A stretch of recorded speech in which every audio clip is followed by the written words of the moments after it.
Halo, saya dengan Apoteker Satria. Saat ini saya berpraktek di Apotek Satria Farmasi yang terletak di Jalan Bagong Sari, Kerobokan Kelot, Badung, Bali. Nah, saat ini saya mau sharing terkait interprofessional collaboration ataupun sering disebutkan juga kolaborasi antar tenaga kesehatan. Jadi kolaborasi antar tenaga kesehatan ini merupakan kerjasama yang terintegrasi ya antar profesional medis baik umumnya seperti dokter, perawat, apoteker, bidan ataupun spesialis lainnya untuk memberikan perawatan pasien yang gitu ya, holistik gitu dan efektif. Jadi ini melibatkan baik itu komunikasi, koordinasi, dan pembagian tanggung jawab yang berdasarkan keahlian masing-masing. Nah, jadi di Apotek Satria Farmasi ini tentunya kita bekerja sama atau berkoordinasi dan berkomunikasi dengan baik dengan dokter umum. Di sini ada beberapa dokter umum yang kita ajak kerjasama yang berpraktek di dalam apotek. Nah, kita lanjut langsung yuk ke video selanjutnya yang memberikan contoh bagaimana contoh antara komunikasi yang baik yang terjalin antara apoteker dan dokter terkait interprofessional collaboration di Apotek Satria Farmasi. Pagi dokter. Pagi Ibu. Dok, saya mau sedikit diskusi terkait beberapa obat yang kita temui ternyata banyak sekali didasarkan di apotek 1 bulan terakhir. Iya, obat apa itu?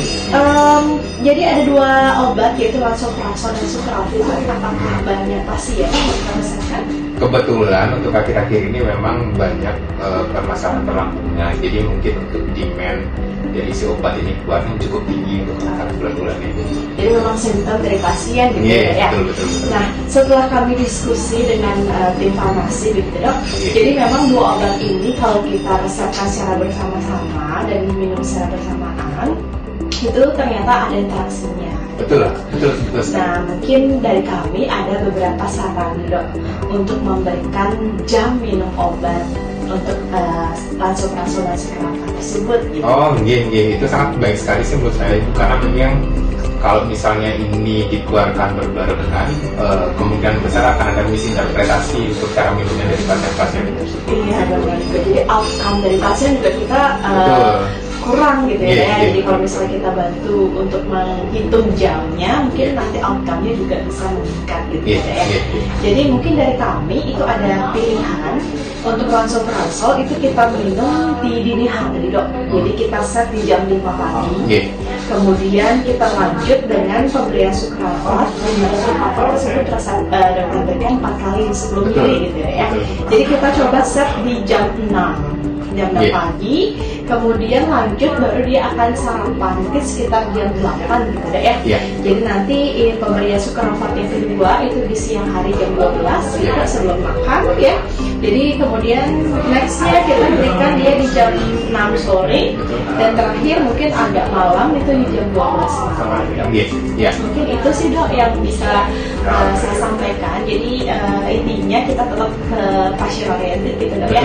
Jadi biar nggak pasien minum obat banyak tapi ternyata nggak sembuh gitu ya. Karena takut ada interaksi, kemudian efek obatnya justru berkurang tuh setelah itu pasti di satu sama lain. Jadi lebih baik diberikan jadwal obat, jadi outcome ke pasien juga tentu lebih baik. Oke, siap. Jadi ini bisa ya dok ya kita terapkan ya seterusnya di apotek ya.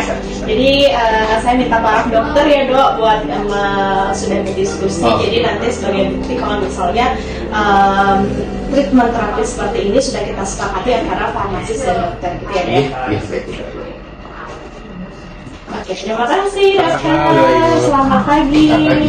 Halo adik-adik semua, saya Dr. Ngurah. Saya sedang berpraktik di Desbar Medical. Kebetulan kali ini saya diberikan kesempatan untuk memberikan sedikit, mungkin saya katakan pengalaman ya.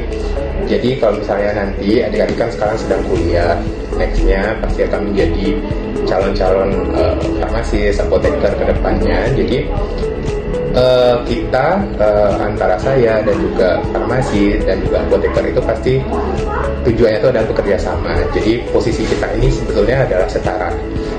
Ketika nanti adik-adik pasti akan mendapatkan resep dari kami maupun dari dokter-dokter yang lain ke depannya, karena kita semua itu kan sama-sama belajar nih, tidak serta-merta apa yang disampaikan dokter itu selalu benar gitu intinya. Jadi ketika adik-adik menemukan resep yang tidak relevan dengan keilmuan adik-adik nanti, boleh dilakukan konfirmasi ulang ke dokter yang bersangkutan. Seperti misalnya ada kesalahan dosis antibiotik gitu misalnya, atau mungkin untuk topik hari ini mungkin PPI begitu. Jadi ketika adik menemukan adanya ketidaksamaan pemahaman atau perbedaan pemahaman dengan dokternya, boleh dilakukan konfirmasi ulang. Apakah dokter ini sudah meresepkan hal yang sudah relevan kepada pasiennya atau belum?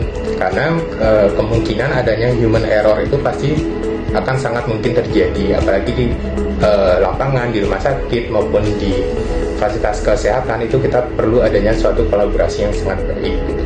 Tujuannya kita sama-sama memberikan tujuan yang baik kepada pasien. Jadi di sini saya ulangi kembali, tidak ada yang namanya perbedaan kedudukan atau segala macam, karena intinya kita adalah kolaborasi.